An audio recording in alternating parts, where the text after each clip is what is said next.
Welcome back to another episode of YZ's travel videos. This time you can just guess where I'm at. So basically I'm at Changi Airport and I'm in Terminal 3, but this time around I'm actually not flying. I'm actually gonna go and visit Jewel Changi Airport and see what has changed, because the last time I was there was 3 years ago.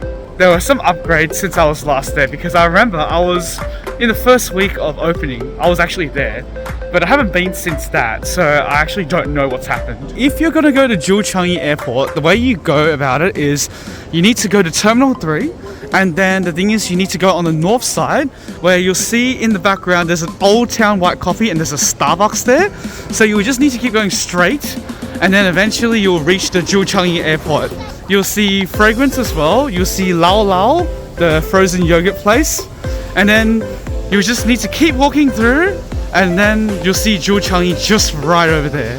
So you might be trapped into going into the Crown Plaza, but the Jewel entrance is actually this way, so you need to go this way. It's a Saturday night, but there's also a lot of people leaving, but the thing is there's also a lot of people coming, so that means it's going to be packed regardless of what the outcome is. Apparently I did 23,000 steps today. Let's hope I rake up a count of 30,000 by the end of today. But alright, here we go. Just in the background there is the waterfall. How magnificent. So this part of the airport, that one level that I'm on, I have never visited before. This tent is actually like a playground sort of thing. No, it's actually glamping in the clouds. If you want the closest view to the waterfall, that's where you go. So there's like a railway that actually goes from Terminal 2 to Terminal 3, and that's like enclosed in the transit area. So that's actually not running for now. So that's that there. I mean, in the future you'll see it. Oh, so here's another thing. I didn't realize they have protection. So if you drop your phone here, it's very easy for staff to just pick up your phone. There's just some high-class eateries. There's like craft beers. Just over here, you know, this is actually a pizza place, and the thing is that pizza here, I don't know, like hopefully the quality is good, but I don't know. I think pizza in Australia is probably better than pizza in Singapore. So if you want to go to the Canopy Park, you have the option to purchase the ticket to go to the Canopy Park. So you have standard rates for adults and Singaporean rates. Basically, this is extra things you can go and visit. It feels like during the daytime it's really nice and bright, but at nighttime it feels like a mystery forest. But downstairs it's like, oh, it looks really clean and bright. But over here it's just so dark and mysterious. So actually, if you have a look at the top and the bottom, you notice there's a very good contrast between here and below. Sky bridge there, it turns out you actually have to pay money to go through. But it might actually be worth it, because at least you get a good view of the waterfall, which is just right there. You can see it. What I didn't notice that was there last time was I don't know if they had Fun Claw, but I don't think they had it. So it's kind of like a slot machine thing. You just pay to grab those teddy bears. You know, you just put some coins in and then you play the game. Hopefully you win some prizes.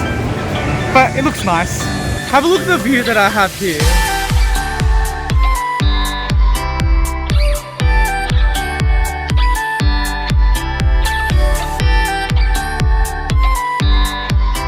You see all the swarts of people just trying to take photos of this place and maybe videos as well, but you know, I'm one of them too, so I can't complain. I can't say shit.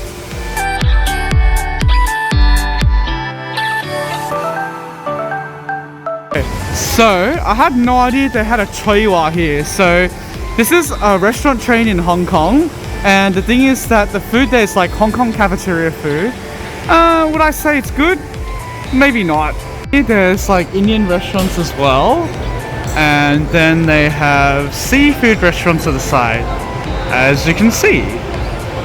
Not a pun intended. So in the background they have Sushi Tei, and then they have more retail stores like Sanuk Kitchen. There's Thai food, and then if I just walk across, Tapas Club, so that's like Spanish food. There's some bakery cuisine. What's that? I have no idea. Bakery cuisine. I have no idea what that is. I also see Tim Ho Wan here. But here's the thing, if I were you, I don't recommend going to Tim Ho 1 outside of Hong Kong. I don't know what happened, but when I was there the first time, I don't even think Muji opened at the time. But here you go, you want to buy some clothes, buy some products, Japanese ones especially, come here. Right in the background is the Nike store, and likewise this was not here when I was there. When I was just visiting around, I did not see this here. So this is just common space. I think gates are just downstairs. And then right here is the Apple store. So buy overpriced Apple products if you want here. Probably will rather buy them in Malaysia than Singapore. Alright, so I actually found out that that is the entrance to Terminal 1. If you don't want to go on the outside, all you have to do is just go one level down and then just go underneath. You see where I'm pointing? You just go underneath that and you'll get to Terminal 1, no problem. Okay, so I remember Shake Shack was actually here, but the thing is the Shake Shack is no longer crowded. Maybe because people already saw through the hype, and maybe it's just very expensive and not as good as what people made it out to be. If you have a look here, Starbucks. I never knew this would look this grand, but if you just zoom out a little bit more, yeah. Maybe that could just be a thing that Jewel Changi requires all retail stores to do. Now I'm actually at an area where essentially it's closer to the bottom of the waterfall. Actually, it's not quite the bottom, but it's somewhere on the level playing field. So check it out for yourself. So many people in the dark, but you can't see anything. So here you go. Hey, just to pause the video for a second, but if you can really help, like the video and subscribe to my channel, as it really helps out the channel, so I can just keep funding and just going on trips and then just to give you more entertainment.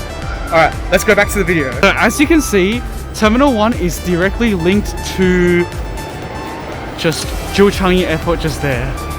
I did not make this up. You can actually do the early check-in over here. So right over there, those are your check-in counters. And then you print out your boarding pass and your luggage tags here. And then you just stick it onto there. Just make sure it's below 20 kilos or 25 or whatever the luggage allowance is. And then the luggage will just go through. So it turns out they don't just have one Starbucks. They have a second one, which is not as good looking, but it's still pretty nice. It's still pretty nice to have a Starbucks around here. But I think the first one that we saw over just at the back over there was better. So I was in Sukiya just recently back in Brazil. And the thing is that the menu is actually different in Singapore and Japan compared to Brazil. In Brazil, they don't have those counters. You actually order like menu like this, basically. Classic Singaporeans being Singaporeans, right? So A&W, there's a huge queue for it. I mean, just go to Malaysia to eat A&W. News. You can buy gardenia bread over here. Ironically, you can't buy gardenia in Sarawak or Sabah, which is kind of weird. But you get all these different flavors. So you have the Hokkaido, the high calcium milk bread as well. And obviously that's the original. It's already past 10 o'clock, so basically the whole mall is closed, so they're just waiting for everyone to leave. So until next time, I'll see you soon. Latest.